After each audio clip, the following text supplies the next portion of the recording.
करते हैं आप लोग अच्छे होंगे और हमारे पिछले वीडियो देख लिए होंगे। तो आज हम लोग शुरू करते हैं मौर्य साम्राज्य। मौर्य वंश का संस्थापक चंद्रगुप्त मौर्य का जन्म 345 ईसा पूर्व में हुआ था। जस्टिन ने चंद्रगुप्त मौर्य को सेंड्रोकोटस कहा है, जिसकी पहचान विलियम जोन्स ने चंद्रगुप्त मौर्य से की है। विशाखदत्त कृत मुद्रा राक्षस में चंद्रगुप्त मौर्य के लिए वृषल आशय निम्न कुल में उत्पन्न शब्द का प्रयोग किया है। घनानंद को हराने में चाणक्य, कौटिल्य, विष्णुगुप्त ने चंद्रगुप्त मौर्य की मदद की थी, जो बाद में चंद्रगुप्त का प्रधानमंत्री बना। इसके द्वारा लिखित पुस्तक अर्थशास्त्र है, जिसका संबंध राजनीति से है। कौटिल्य ने अर्थशास्त्र में राज्य की प्रगति का वर्णन किया है। उसने राज्य के 7 अंग बताए। ये अंग हैं स्वामी, अमात्य, जनपद, दुर्ग, कोष, दंड या सेना और मित्र। इसे ही सप्तांग कहते हैं। चंद्रगुप्त मगध की राजगद्दी पर 322 ईसा पूर्व में बैठा। चंद्रगुप्त जैन धर्म का अनुयायी था। चंद्रगुप्त ने अपना अंतिम समय कर्नाटक के श्रवण बेलगोला नामक स्थान पर बिताया। चंद्रगुप्त ने 305 ईसा पूर्व में सेल्यूकस निकेटर को हराया।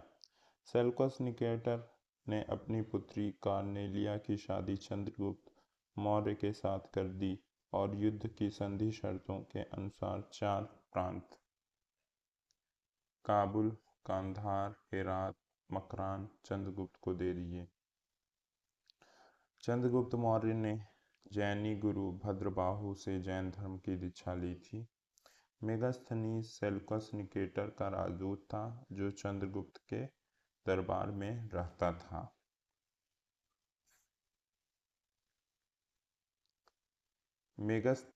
मेगास्थनीज द्वारा लिखी गई पुस्तक इंडिका है। मेगास्थनीज के अनुसार सम्राट का जनता के सामने आने के अवसरों पर शोभा यात्रा के रूप में जश्न मनाया जाता है। उन्हें एक सोने के पालकी में ले जाया जाता है। उनके अंगरक्षक सोने और चांदी से अलंकृत हाथियों पर सवार रहते हैं। कुछ अंगरक्षक पेड़ों को लेकर चलते हैं। इन पेड़ों पर प्रशिक्षित तोतों का झुंड रहता है, जो सम्राट के सिर के चारों तरफ चक्कर लगाता रहता है। राजा सामान्यतः हथियारबंद महिलाओं से घिरे होते हैं। उनके खाना खाने के पहले खास नौकर उस खाने को चखते हैं। वे लगातार 2 रात एक ही कमरे में नहीं सोते थे।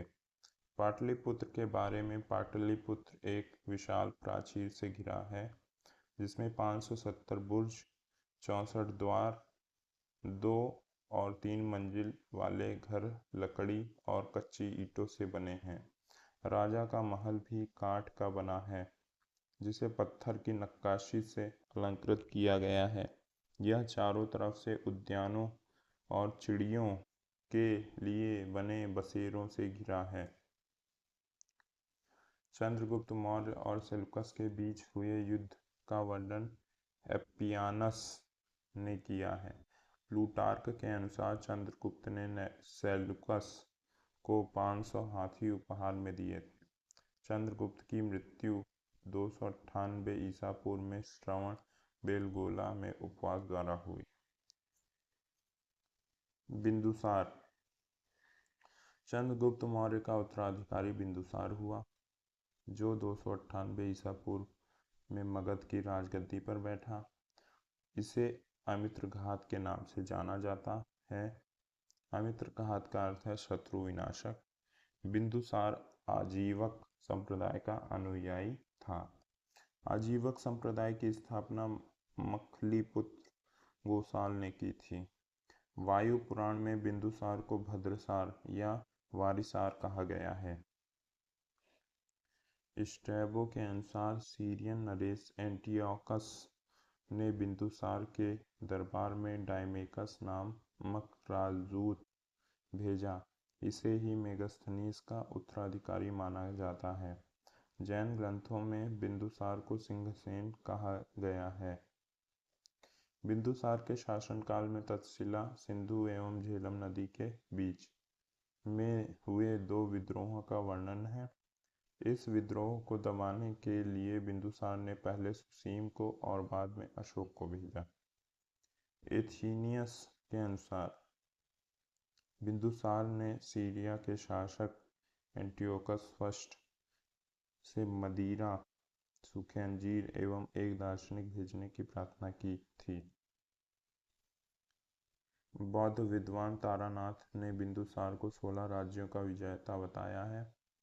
बिंदुसार की सभा में 500 सदस्यों वाली एक मंत्रिपरिषद थी, जिसका प्रधान खल्लाटक था।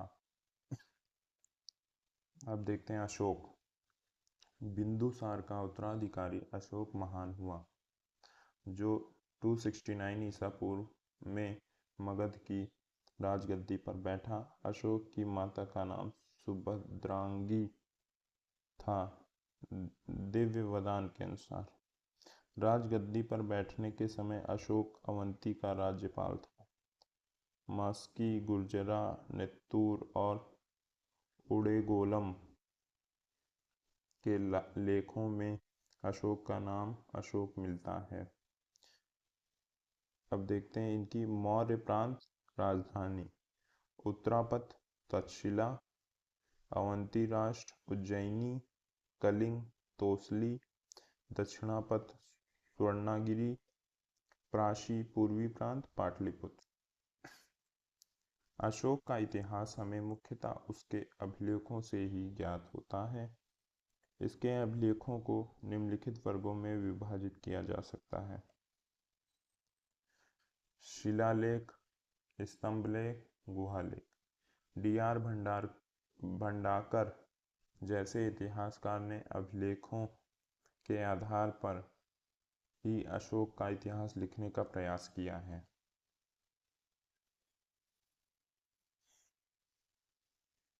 कर्नाटक के कलाबुर्गी जिले के चीतापुर तालुक के कनगनहल्ली से प्राप्त उभादार मूर्ति शिल्प, रिलीफ स्कल्पचर, शिलालेख में अशोक के प्रस्तर रूप चरित्र के साथ रानियों अशोक, राजा अशोक उल्लेखित हैं। कंगनहल्ली भीमा नदी के बाएं तट पर स्थित है। अब देखते हैं अशोक के प्रमुख लेखों का स्थान, संबंधित राज्य। शिलालेखों का स्थान और संबंधित राज्य। शाहबाजगढ़ी पेशावर पाकिस्तान में, मनसेहरा हजारा पाकिस्तान में, कालसी उत्तराखंड, गिरनार गुजरात, धौली व जौगढ़ उड़ीसा, एरगुड़ी राजुल मंडगिरी आंध्र प्रदेश, सोपारा महाराष्ट्र, रूपनाथ तथा गुर्जरा मध्य प्रदेश, सासाराम बिहार, भवरू वैराट राजस्थान में, मस्की गोवीमठ ब्रह्मगिरी, सिद्धपुर जंटी रामेश्वर, कंगनहल्ली पालकी गुंडू कर्नाटक में, अहरौरा उत्तर प्रदेश में।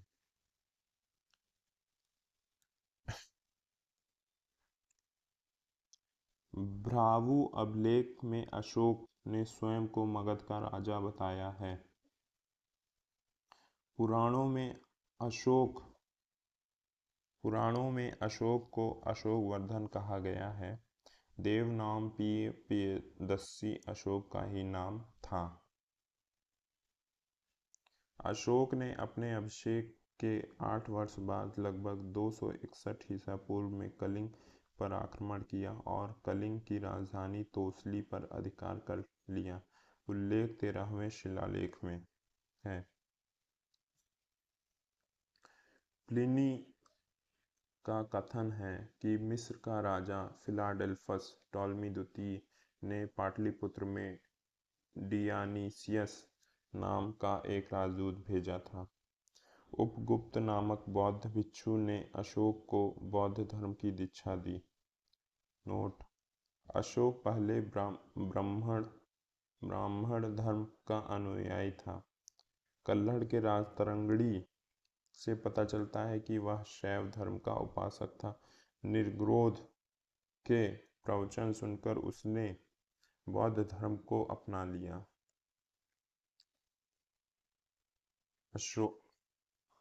अशोक के प्रमुख शिलालेख एवं उनके वर्णित विषय।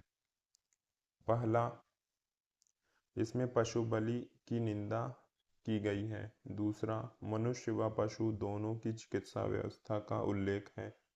तीसरा, इसमें राजकीय अधिकारियों को यह आदेश दिया गया है कि वे हर 5वें वर्ष के उपरांत दौरे पर जाएं। इसमें कुछ धार्मिक नियमों का भी उल्लेख है। चौथा, इसमें भेरी घोष की जगह धम्म घोष की घोषणा की गई है। पांचवा, इसमें धर्म महामात्रों की नियुक्ति की जानकारी मिलती है। छठा, इसमें आत्मनियंत्रण की शिक्षा दी गई है। सातवां व आठवां,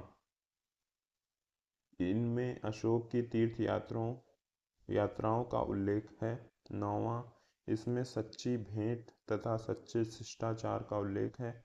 10वां, इसमें अशोक ने आदेश दिया है कि राजा तथा उच्च अधिकारी हमेशा प्रजा के हित में सोचें।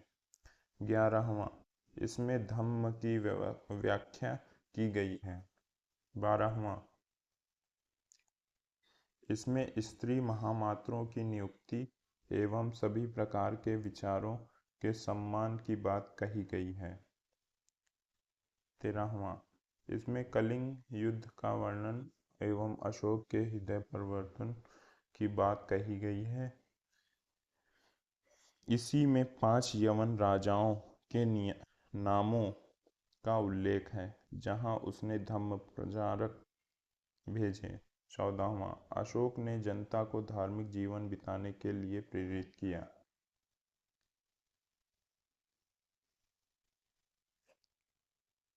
अशोक एक उपासक के रूप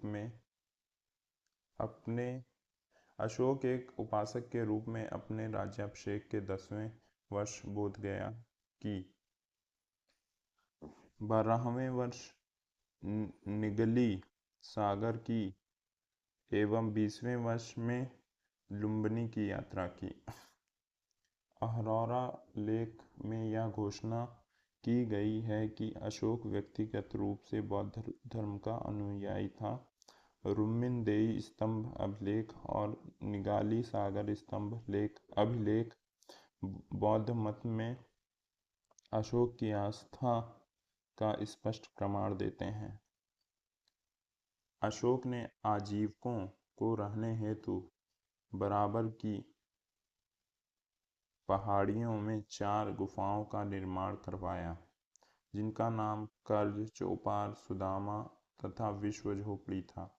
अशोक के पौत्र दशरथ ने आजीवकों को नागार्जुन गुफा प्रदान की थी। अशोक के 7वें स्तंभ लेख में आजीवकों का उल्लेख किया गया है तथा महामात्रों को आजीवकों के हितों का ध्यान रखने के लिए कहा गया है। अशोक ने सांची के स्तूप का निर्माण करवाया। यह स्तूप बुद्ध के अवशेषों के रूप में एक विशाल अर्धगोलाकार गुंबद के रूप में बना है। यह मध्य प्रदेश के रायसेन जिले में सांची नगर के पास पहाड़ी पर स्थित छोटा सा गांव है। यह बेतवा नदी के किनारे स्थित है। इस स्तूप को सम्राट अग्निमित्र शुंग ने जीर्णोद्धार किया था। यह 1989 में यूनेस्को के विश्व विरासत स्थल में शामिल हुआ। अशोक ने बौद्ध धर्म के प्रचार के लिए अपने पुत्र महेंद्र एवं पुत्री संघमित्रा को श्रीलंका भेजा। बौद्ध परंपरा और उनके लिपियों के अनुसार अशोक ने 84,000 स्तूपों का निर्माण किया।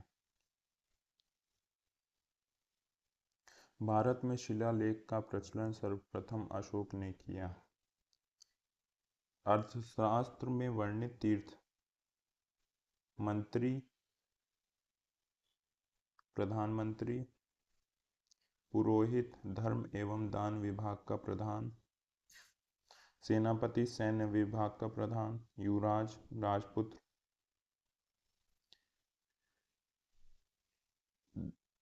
द्वारिक, राजकीय द्वार रक्षक, अंतर्वैदिक, अंतःपुर का अध्यक्ष, समाहर्ता, आय का संग्रहकर्ता, सन्निधाता, राजकीय कोषाध्यक्ष, प्रशासता, कारागार का अध्यक्ष, प्रदेष्ट्री, कमिश्नर, पौर, नगर का कोतवाल, व्यवहारिक, प्रमुख न्यायाधीश, नायक, नगर रक्षा का अध्यक्ष, कर्मांतिक, उद्योगों एवं कारखानों का अध्यक्ष, मंत्रिपरिषद अध्यक्ष, दंडपाल, सेना का सामान एकत्र करने वाला, दुर्गपाल, दुर्ग रक्षक, अंतपाल, सीमावर्ती दुर्गों का रक्षक।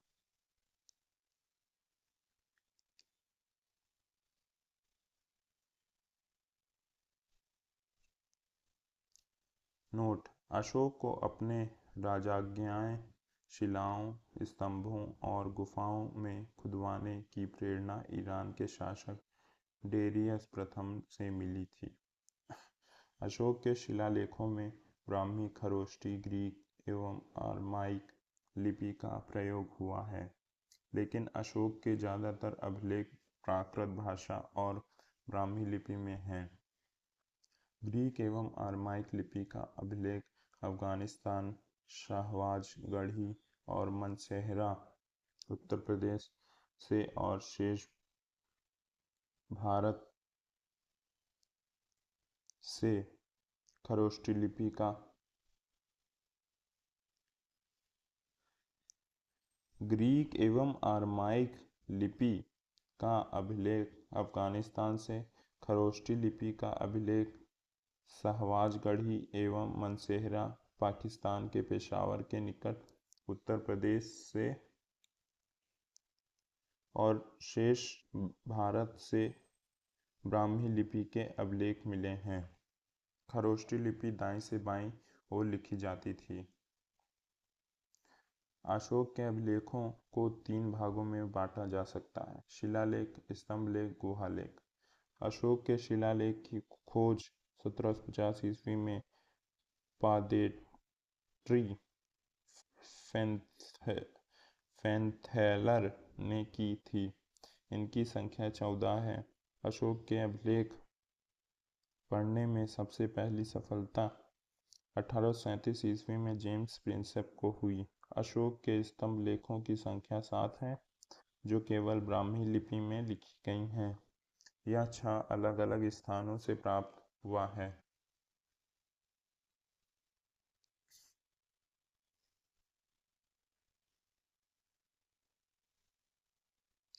प्रयाग स्तंभ लेख। प्रयाग स्तंभ लेख यह पहले कौशाम्बी में स्थित था।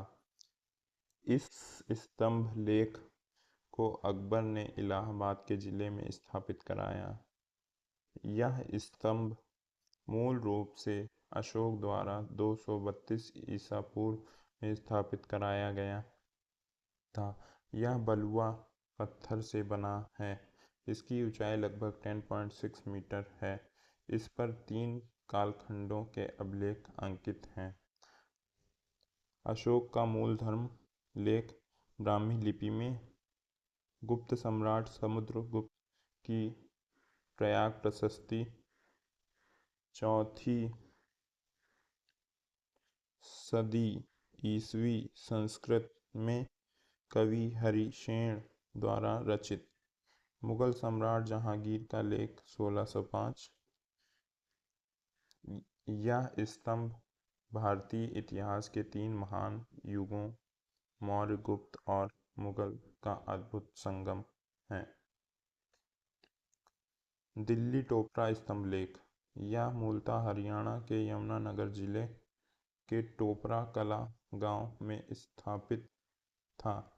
इसे 1356 ईस्वी के आसपास फिरोज शाह तुगलक ने टोपरा कला गांव से हटाकर दिल्ली के फिरोज शाह कोटला किले में स्थापित करवाया था। यह बलुआ पत्थर का बना है और इसकी ऊंचाई लगभग 13 मीटर है। इस स्तंभ पर अशोक के 7 प्रमुख स्तंभ लेख एक साथ उत्कीर्ण हैं, जो इस अन्य अशोक स्तंभों से विशिष्ट बनाता है। अन्य स्तंभों पर अधिकतम 6 ही लेख मिलते हैं। इस स्तंभ लेख के अन्य नाम हैं भीमसेन की लाट, दिल्ली शिवालिक लाट, सुनहरी लाट, फिरोज शाह की लाट। मौर्यकालीन प्रमुख बंदरगाह। ताम्रलिप्ति। बंगाल के तट पर स्थित यह बंदरगाह दक्षिण पूर्व एशिया के साथ व्यापार के लिए प्रसिद्ध। भृगु कच्छ भरूच। गुजरात में नर्मदा नदी के मुहाने पर स्थित यह बंदरगाह पश्चिमी देशों यूनान, रोम के साथ व्यापार। मुजीरिस। मलाबार तट केरल पर स्थित यह बंदरगाह मसालों के व्यापार के लिए प्रसिद्ध था और अरब, मिस्र और रोमन व्यापारियों के संपर्क में था। पलूर प्राचीन ओडिशा के तट पर स्थित था। सोपरा यह महाराष्ट्र के तट पर स्थित था। नोट। मास्की शिलालेख की खोज 1915 में मस्की शिलालेख की खोज 1915 में सी बिडॉन ने की थी और बाद में इसके विस्तार से अध्ययन पुरातत्ववेत्ता रॉबर्ट सेवेल ने किया था। दिल्ली मेरठ। पहले मेरठ में स्थित यह स्तंभ लेख फिरोज शाह द्वारा दिल्ली लाया गया है। रामपुरवा। यह स्तंभ लेख चंपारण बिहार में स्थित है। इसकी खोज 1872 में कार्लायल ने की। इस स्तंभ के ऊपर वृष बैल की मूर्ति है। लौरिया अरेराज। यह बिहार के पूर्वी चंपारण जिले में स्थित है। यह पॉलिश किए हुए बलुआ पत्थर से बना है। इस स्तंभ के शीर्ष का सिंह अब नहीं है, जो संभवतः टूट जाने पर कोलकाता संग्रहालय में रखा गया है। यह अशोक के राज्याभिषेक के 26वें वर्ष में उत्कीर्ण कराया गया था। लौरिया नंदनगढ़। यह बिहार के पश्चिम चंपारण जिले में स्थित है। स्तंभ पर ब्राह्मी लिपि में अशोक के आदेश और बौद्ध धर्म से जुड़े संदेश खुदे हैं, जिनमें अहिंसा, नैतिकता और प्रजा के कल्याण की बातें प्रमुख हैं। स्तंभ की बनावट चुनार के पत्थर से हुई है। इसके शीर्ष पर शेर की सुंदर मूर्ति है, जो अशोक के शासन की शक्ति और वीरता का प्रतीक मानी जाती है। सारनाथ के अशोक स्तंभ के शीर्ष पर 4 सिंहों की मूर्ति है। संकिसा स्तंभ। यह स्तंभ उत्तर प्रदेश के फर्रुखाबाद जिले के पास स्थित है। इस स्तंभ का शीर्ष हाथी की मूर्ति वाला है। अशोक के स्तंभों पर मोर मयूर की मूर्ति स्तंभ के नीचे के हिस्से पर बनती थी।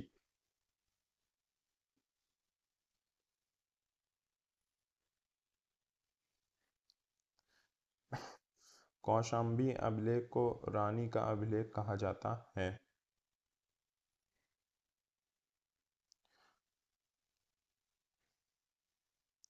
अशोक का 7वां अभिलेख सबसे लंबा है।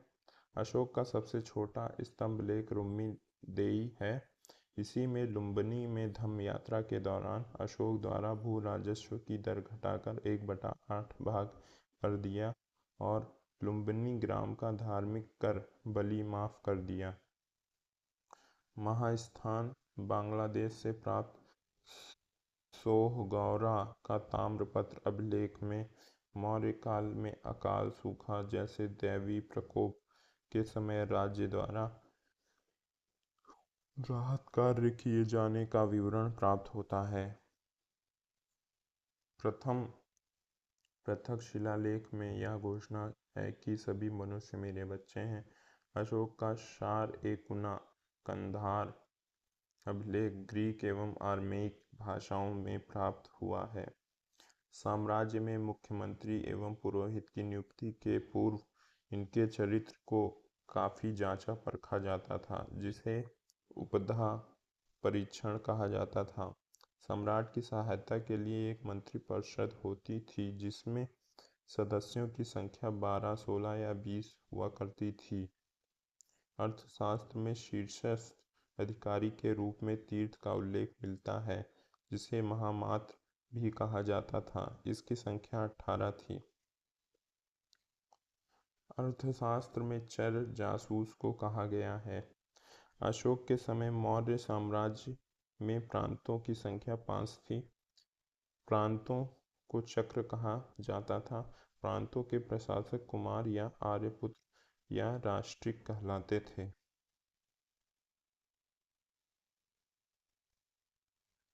प्रांतों का विभाजन विषय में किया गया था, जो विषयपति के अधीन होते थे।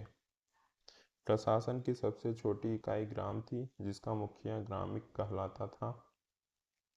प्रशासकों में सबसे छोटा गोप था, जो 10 ग्रामों का शासन संभालता था। मेगास्थनीज के अनुसार नगर का प्रशासन 30 सदस्यों का एक मंडल करता था, जो 6 समितियों में विभाजित था। प्रत्येक समिति में 5 सदस्य होते थे। बिक्री कर के रूप में मूल्य का 10वां भाग वसूला जाता था। इसे बचाने वालों को मृत्यु दंड दिया जाता था।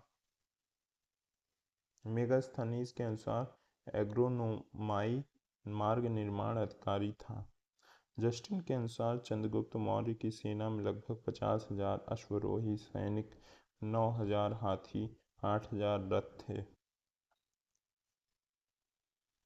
जस्टिन नामक यूनानी लेखक के अनुसार चंद्रगुप्त ने अपनी 6 लाख की फौज से सारे भारत को रौंद दिया।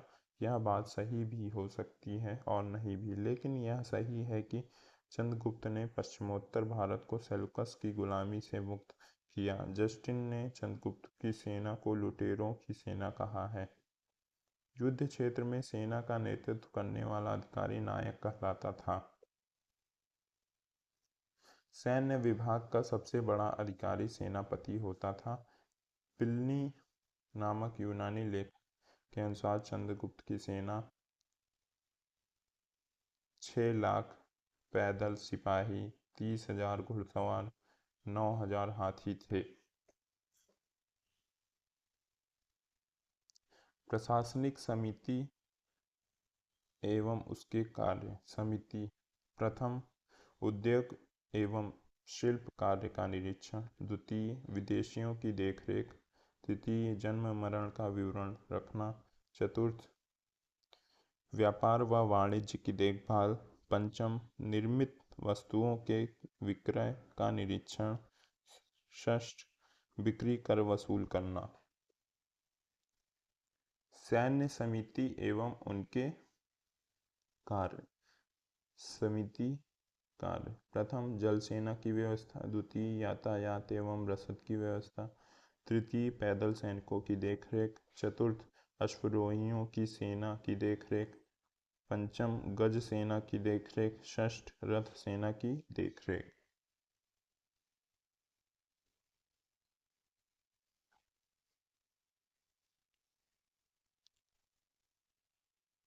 मेगस्थनीज के अनुसार मौर्य सेना का रखरखाव 5 सदस्यीय 6 समितियां करती थीं।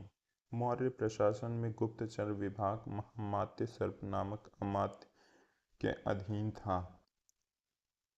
अर्थशास्त्र में गुप्तचर को गूढ़ पुरुष कहा गया है। एक ही स्थान पर रहकर कार्य करने वाले गुप्तचर को संस्था कहा जाता था। एक स्थान से दूसरे स्थान पर भ्रमण करके कार्य करने वाले गुप्तचर को संचार कहा जाता था। मौर्य काल में न्यायालय के लिए प्रमुख रूप से धर्मस्थीय दीवानी मामलों के लिए और कंटक शोधन फौजदारी मामलों के लिए शब्दों का प्रयोग किया जाता था।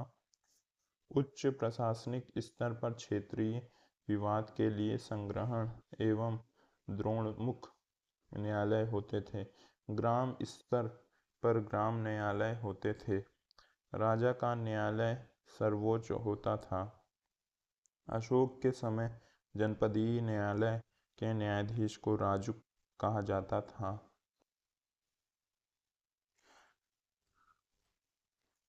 सरकारी भूमि को सीता भूमि कहा जाता था। बिना वर्षा के अच्छी खेती होने वाली भूमि को अदेव मातृक कहा जाता था। मौर्य काल में द्रोण अनाज के माप के लिए प्रयोग होता था। मौर्य काल में मुद्रा को पर्ण कहा जाता था, जो मुख्य रूप से चांदी की होती थी। इसके अलावे तांबे की मुद्रा को माशक या मशक कहा जाता था। अर्थशास्त्र में इसका उल्लेख मिलता है। पर्ण सबसे अधिक प्रचलित था। मेगास्थनीज ने भारतीय समाज को 7 वर्गों में विभाजित किया है। दार्शनिक, किसान, अहीर, कारीगर, सैनिक, निरीक्षक, सभासद। स्वतंत्र वेश्यावृत्ति को अपनाने वाली महिला रूपा जीवा कहलाती थी। नंद वंश के विनाश करने में चंद्रगुप्त मौर्य ने कश्मीर के राजा प्रवर्तक से सहायता प्राप्त की थी। मौर्यकालीन स्थापत्य कला का सर्वश्रेष्ठ नमूना अशोक के स्तंभ, विशेष रूप से सारनाथ का अशोक स्तंभ माना जाता है। मौर्य शासन 137 वर्षों तक रहा। भागवत पुराण के अनुसार मौर्य वंश में 10 राजा हुए, जबकि वायु पुराण के अनुसार 9 राजा हुए। मौर्य वंश का अंतिम शासक बृहद्रथ था। इसकी हत्या इसके सेनापति पुष्यमित्र शुंग ने 185 ईसा पूर्व में कर दी और मगध पर शुंग वंश की नींव डाली। अशोकाराम विहार पाटलिपुत्र में था।